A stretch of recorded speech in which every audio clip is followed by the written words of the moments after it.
So we're taking a lecture on combating micronutrient deficiencies in the communities, combating micronutrient deficiencies in the communities.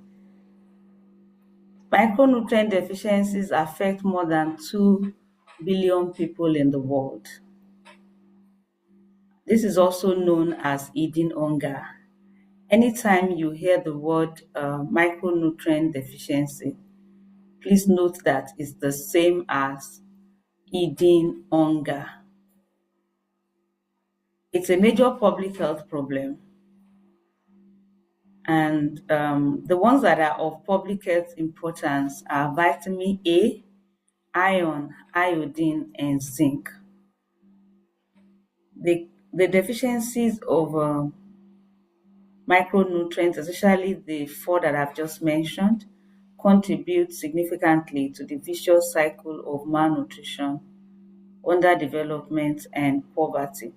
Please remember that anytime I mention the word malnutrition, we're referring to undernutrition, overnutrition, obesity, and micronutrient deficiencies. So when these are present, they affect the development of the child, and at the end of the day, it will affect the brain and the economic status of each person, which will contribute to the economic status in the society. So that's the cycle between undernutrition and poverty.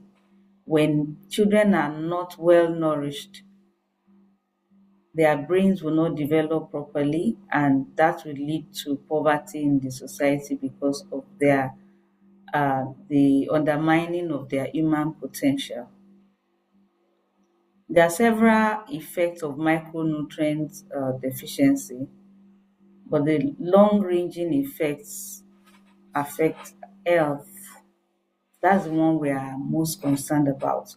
Also affects learning ability. Always remember the brain. The brain is very important. So it's when we talk about undernutrition affecting health, it's not just about the physical health. The brain, the effect on the brain is very, very significant. And we are concerned about that effect on the brain.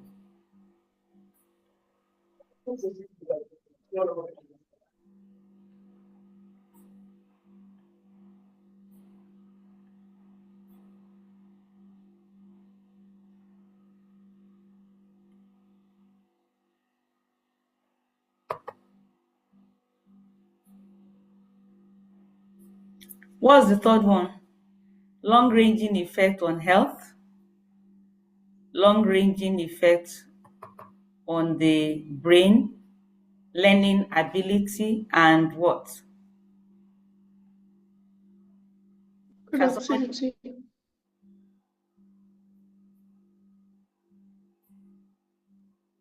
Productivity, ma.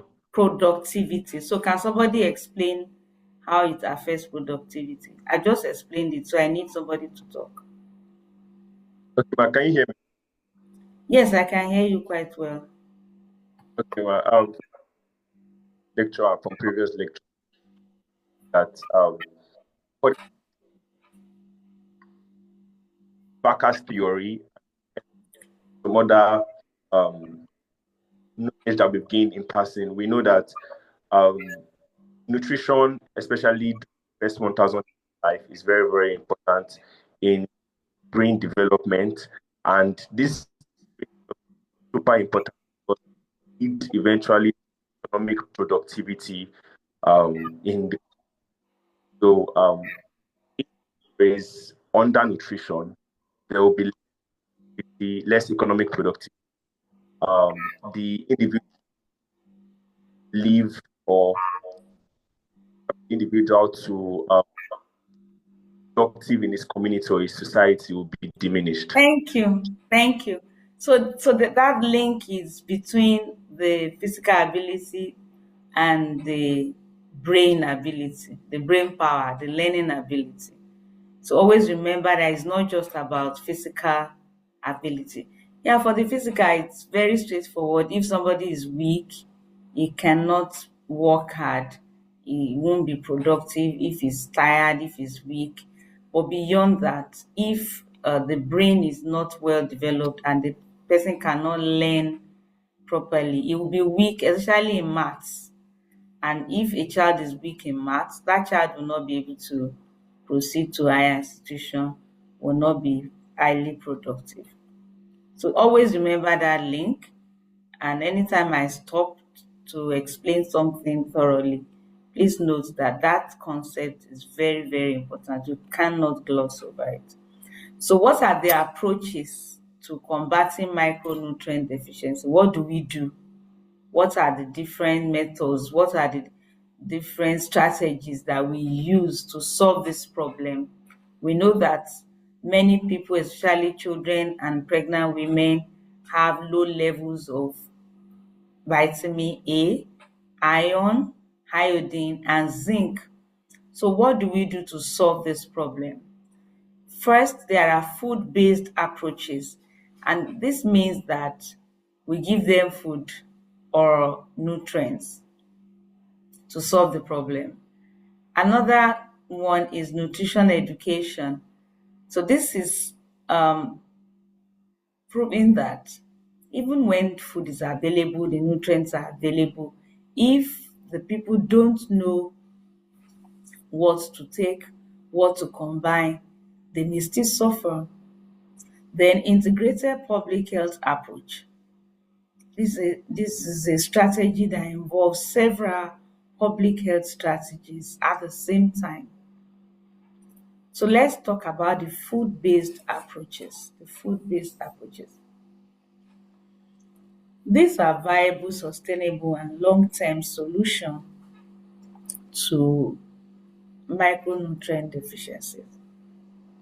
Food-based approaches combat micronutrient undernutrition through increased availability of food, access to food. When there is access to food, people are likely to consume more food and nutrients compared to when there is inadequate access. Consumption of adequate quantities and appropriate varieties of safe and good quality food. Food based approaches. Um, Examples. The first one is food supplementation. This is a short term approach, short term solution. Food fortification, medium term solution. Food production is long term. Dietary diversification, long term, and behavioral modification. Now let's explain each of them. Food supplementation. And I need you to pay good attention and know the difference between food supplements and food fortification. Food supplementation is concentrated sources of giving concentrated sources of nutrients or other substances with a nutritional or physiological effect whose purpose is to supplement the normal diet. So, food supplementation involves giving concentrated nutrients directly to the people that are affected. Remember, you're just supplementing normal diet. Food supplements are marketed in dose form. For example, they can be marketed as pills, as tablets, capsules, or liquids in measured doses.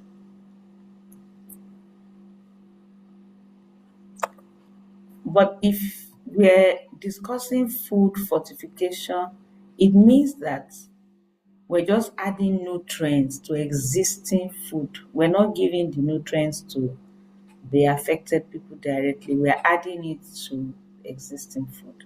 Addition of nutrients that may or may not be present naturally in food to improve its overall nutritional quality. Fortified food should be acceptable and affordable. Fortification, it's a strategy that's, I mean, it's like a medium um, term strategy. So we look at foods that can be vehicles for certain nutrients, and those nutrients are added to the food so that the people are consuming the food without even being conscious of the fact that they are getting more of such nutrients. For example, salt is fortified with iodine. That's a very common one. We know that salt is fortified with iodine. So we may want to explore other vehicles, and we want to explore other nutrients that are of public health importance to add to whether salt or flour or any other vehicle. So a lot of researches are ongoing on other vehicles that can be used, such as sugar or flour. But please note that whatever vehicle are chosen should not be food items that will be injurious to health in the long run. For example, if we add um, iron or iodine or whatever, vitamin A, any nutrient at all to sugar, we can't encourage people to take more sugar just because we want them to consume iodine. So sugar will not be a good vehicle in that wise. And of course, refined flour too is not encouraged. So that may not be a good vehicle. So there has to be an holistic approach to solving this problem so that more problems are not introduced while we're trying to resolve the problem of micronutrient deficiencies.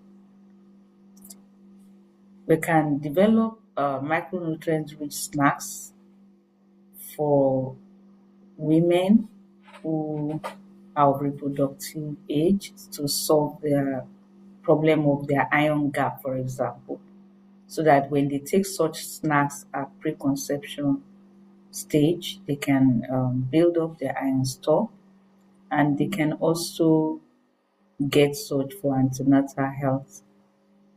Some of them may not comply well with the food supplements that are usually given. The ones that are given routinely, the iron tablets and folic acid that are given routinely. So this can be an additional strategy to give them iron-rich snacks. During the stage of complementary feeding, children need not just extra carbohydrate or protein, they also need more iron because there's iron gap at that age and that gap must be filled. So they can also be given micronutrient rich snacks, iron rich snacks specifically at such age. Food production is a long term strategy and it's very important. So if you discover that there is vitamin A deficiency in a community, it's not enough to give vitamin A supplements as drops. It's not enough to get foods that are fortified with vitamin A. We need to go down the root to solve the problem at that root level to produce food that are rich in vitamin A so that other people would not develop the micronutrient deficiency. So in the long term, we can solve the problem in such a community. So the first thing is to encourage farming. You want to encourage people to engage in gardening, have vegetable garden, have vegetable, grow vegetable around their home, and as home gardening. And then aquaculture. Aquaculture is fish. One example is fish farming. Then improved preservation techniques is also very important. It's not enough to produce food or produce foods that are rich in vitamin A, but to also devise preservation techniques. Animal source foods such as eggs, fish, are important for different micronutrients. So such foods should be encouraged. It's like using one stone to kill several birds. Egg, for example, is a complete food, very important, especially for young children. But adults should not take more than 2 to 3 eggs in a week and not fried. Dietary diversification and behavioral modification is another strategy. It means that people are encouraged to consume as many varieties of food as possible, especially locally available foods. When people eat the same kind of food all the time, they're likely to suffer micronutrient deficiency. Increasing the consumption of foods that are rich in micronutrients, such as fruits and vegetables, should be encouraged, should be emphasized. So it's not just enough to eat adequate amount of food. It's not just enough to diversify the food. It's very important to ensure that foods such as fruits and vegetables are encouraged and they are eaten in large amounts. Production of such foods at home and in the communities. Gardening. So still taking us back to gardening. If you encourage gardening, even in situations where people don't have big or wide expanse of land, you can encourage them to put sand in old buckets, old jars, and give them seed. They can grow vegetables even in old tires and other vehicles. Production of such foods at home and in the communities will go a long way in resolving the problem of micronutrient deficiency.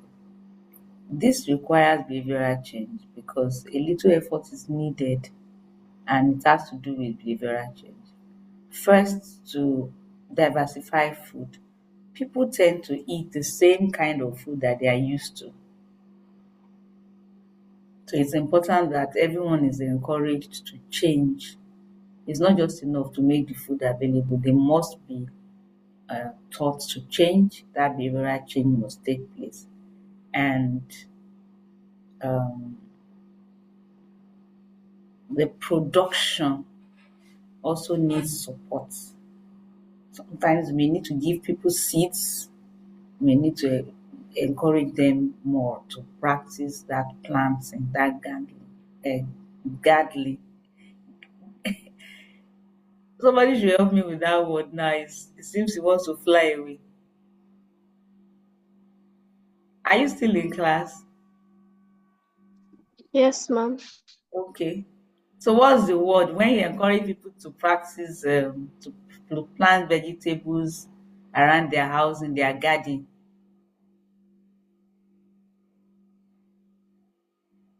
And if they don't have, I can't remember. eh? Who is speaking? Yeah, and if they don't My have it's it, me. It's right. okay, gardening. If they don't have a garden, they can plant in buckets and bowls or any other old jars. So the last point there is that even though they are the ones that will benefit from this action, they are the ones that will benefit from this practice, they need to be encouraged. We need to sell the idea to them, and that will require social marketing techniques. I'm sure you've learned that in health management class. So the next strategy is nutrition and health education. After food-based approaches, we have nutrition and health education approaches. So people must be taught basic nutrition principles and how to deal with parasitic infestations to reduce iron deficiency. So prevention and control of, so we now move on to uh, specifics specific micronutrients, and we'll start with iron deficiency anemia. Remember, I mentioned four micronutrients of public health importance. The first one is iron. So how do we deal with prevention and control of iron deficiency anemia? This iron deficiency anemia is the commonest micronutrient deficiency worldwide and locally. And the people that are at risk are children, adolescent girls, pregnant women, and women of reproductive age group. What are the causes of iron deficiency? Inadequate intake, parasitic infestation, diseases and menstrual loss, poor dietary bioavailability of iron, the form in which the iron is present in the food. It's very important because sometimes it's present in a form that can't be absorbed easily. Iron is better absorbed from animal-based foods compared to plant foods. Presence of enhancers and inhibitors. Vitamin C enhances its absorption, while tannin in tea inhibits iron absorption. So from there, you should know that it's not a good practice to take tea at the same time with vegetable. The tannin in that tea will inhibit iron from being absorbed. And of course, if you eat meat, the iron in meat is better absorbed than the one in vegetables. So those are simple things that are important to note. And then vitamin C is called ascorbic acid, enhances absorption of iron. So if you take fruits, for example, that are rich in vitamin C, like guava or oranges, before a vegetable meal, that's a good idea because the vitamin C will encourage absorption of the iron from the vegetable. So another strategy. Okay, we've just talked about causes, then strategy to combat iron deficiency anemia. The first one there is supplementation. Supplementation among women of reproductive age group and children. Establishment of feasible, effective, and sustainable methods of fortification with iron.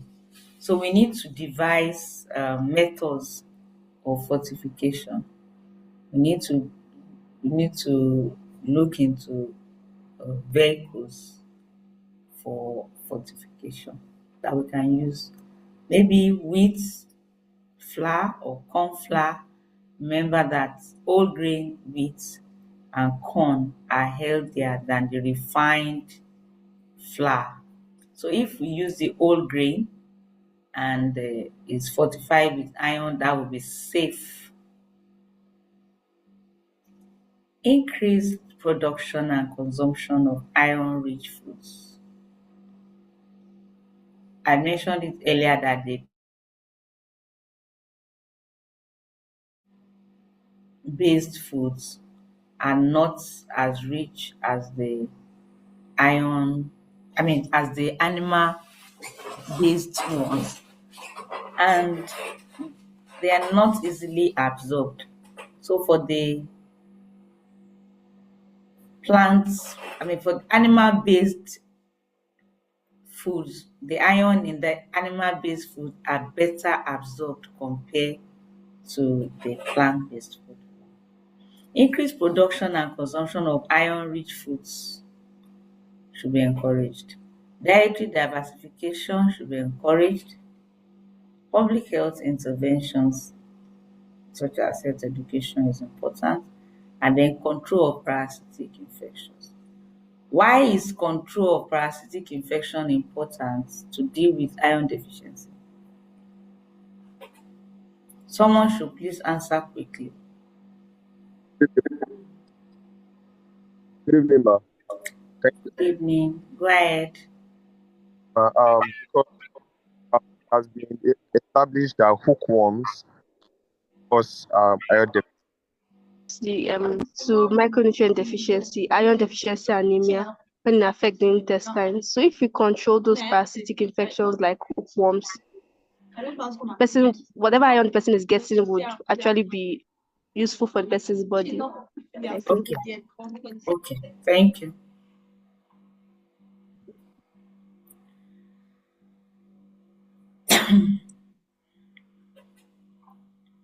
So we must control parasitic infections. All infections generally can affect nutritional status, but specifically, parasites would affect iron deficiency because they are competing with the children. In situations where children are infected, they compete with the children for the food, for the nutrients, and they affect the intestine.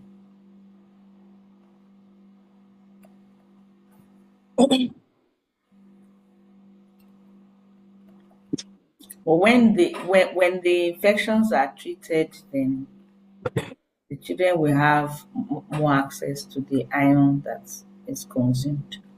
So we move on to vitamin A. Vitamin A is also known as retinol.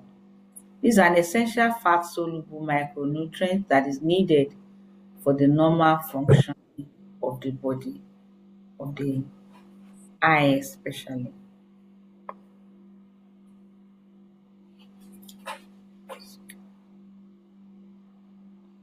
So vitamin A deficiency affects the visual system, and in that case is called xerophthalmia. It also affects growth and development, maintenance of epithelial integrity, immune function, reproduction, and child survival. So it's good to know those essential functions of vitamin A. The sources of vitamin A include green leafy vegetables, yellow fruits, carrots, red palm oil, egg yolk, liver, dairy, meat, and other animal products. Safe daily vitamin A requirement: 180 milligrams to 40-50 milligrams per day of retinol or equivalent. Prevalence: vitamin A deficiency is very, very common. Children under 5, more than 23.2% of such children suffer from vitamin A deficiency. For mothers, 13%, and pregnant women, 19%. Intervention: what do we do? How do we solve the problem? The first one is supplementation. Children who are not breastfed need as much as 50,000 international units anytime you catch them. Then all children, whether breastfed or not breastfed, remember that below 6 months, children should be on exclusive breastfeeding. They shouldn't take any other thing alongside, right? But if you now catch a child below 6 months and that child is not breastfed, then should be given vitamin A supplement. After 6 months, all children between 6 and 11 months should take 100,000 international units, and from 12 to 59 months, 200,000 international units twice a year. Mothers should take 200,000 international units at least once a year after delivery. Food fortification is also uh, is another strategy for vitamin A, and is effective. So you can fortify vegetable oil, but it will not be necessary to fortify red oil because palm oil is very high in vitamin A.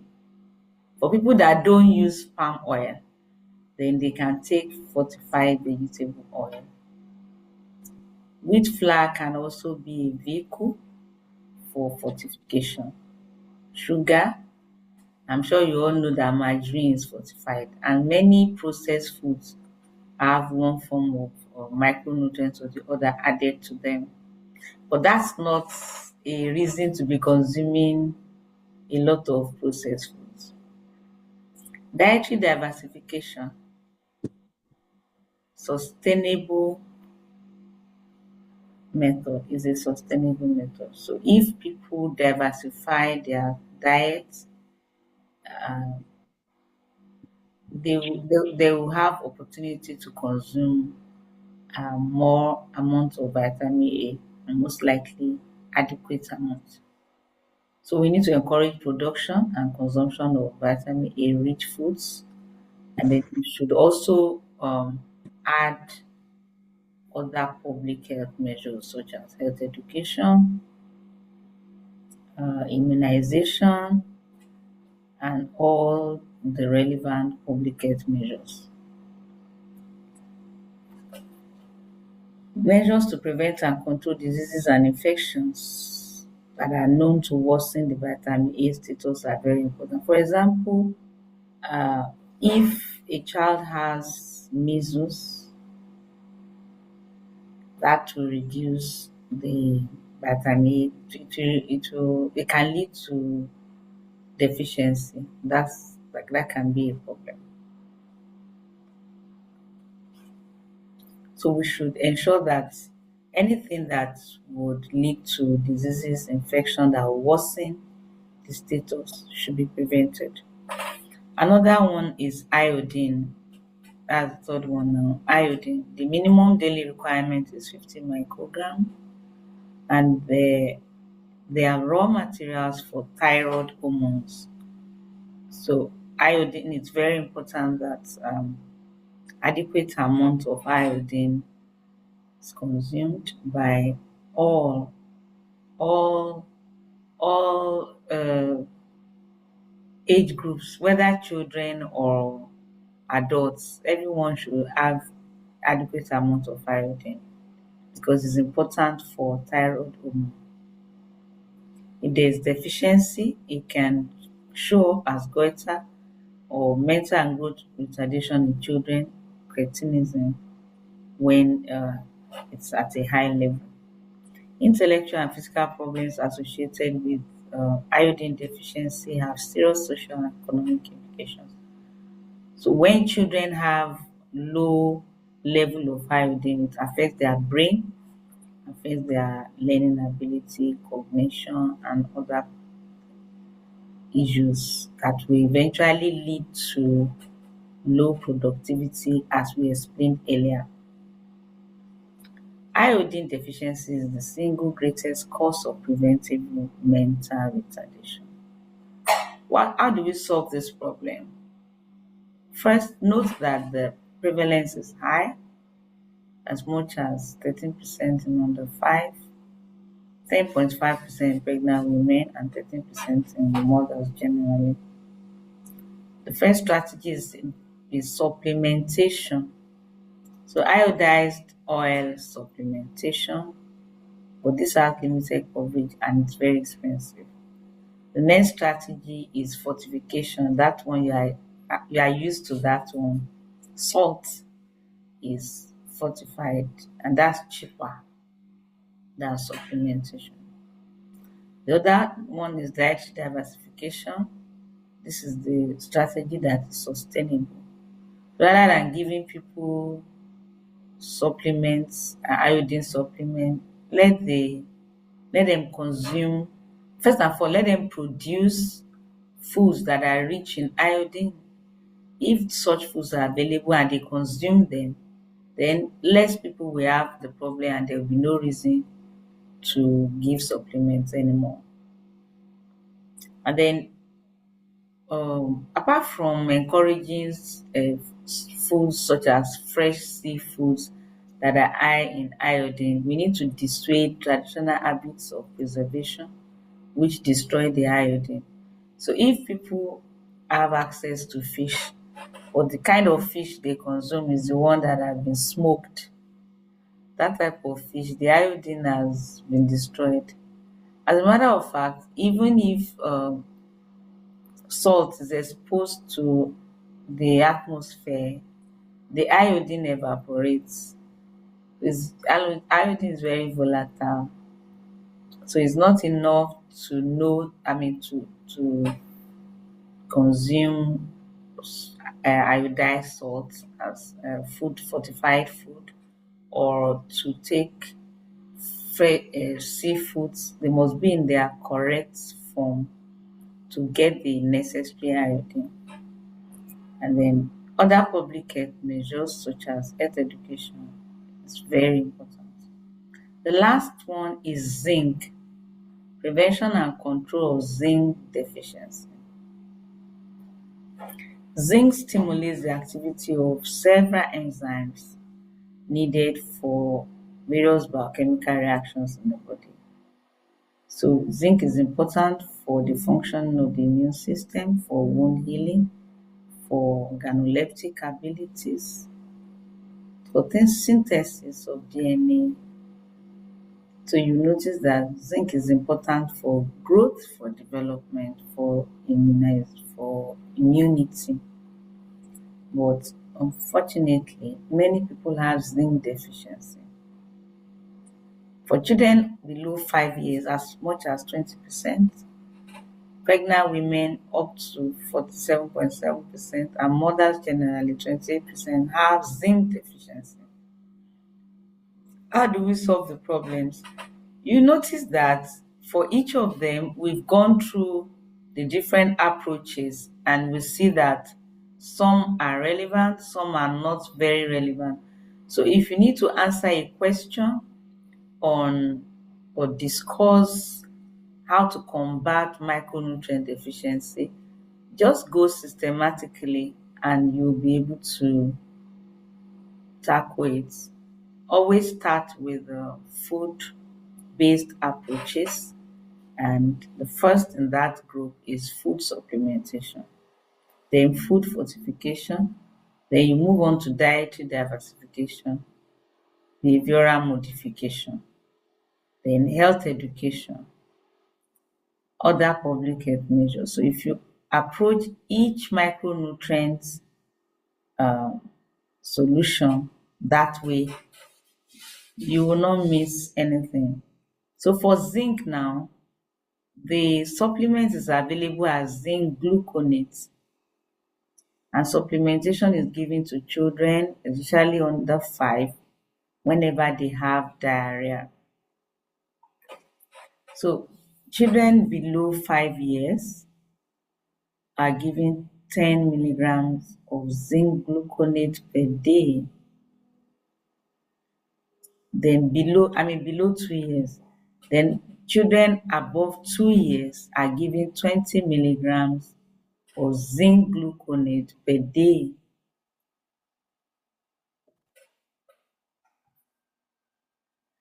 For 2 weeks. So it's a 2-week regimen, 10 to 14 days.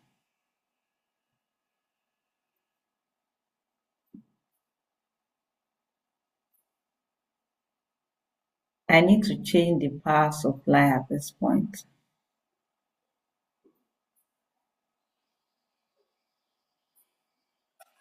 Well, let me just finish, since this is the last one.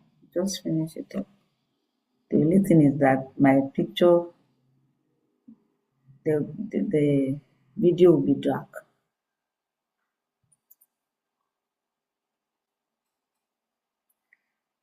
So for pregnant women, they are given 11 to 13 milligrams of zinc gluconate per day, same 2 weeks. And then postpartum women, 12 to 14 milligrams per day. So that's for food supplementation. Then for food fortification, there's a need for more research. You see that wheat flour keeps coming up because it's the whole grain that is safe, not the refined flour. Dietary diversification is also important. So foods that are rich in zinc should be produced and consumed. Health education is also important. Social marketing techniques that are aimed at behavioral modification are important. Micronutrient deficiency, also known as hidden hunger, affects a high proportion of the population from what we have discovered, and there's a need to create awareness. There's also a need for more research to determine the extent of the problem. Always remember that the intervention strategies include food-based approaches, then health education, and behavioral change. Integrated public health approach. They are all very important. Under the food-based approach, remember food supplementation, food fortification, dietary diversification. This is the end of the lecture. You can now ask your questions, but please note that you can download books that are helpful from the link that is displayed on the screen, oldliving.com. That's for your personal consumption. This book, the thrust of this book is the micronutrient deficiency among children. Thank you.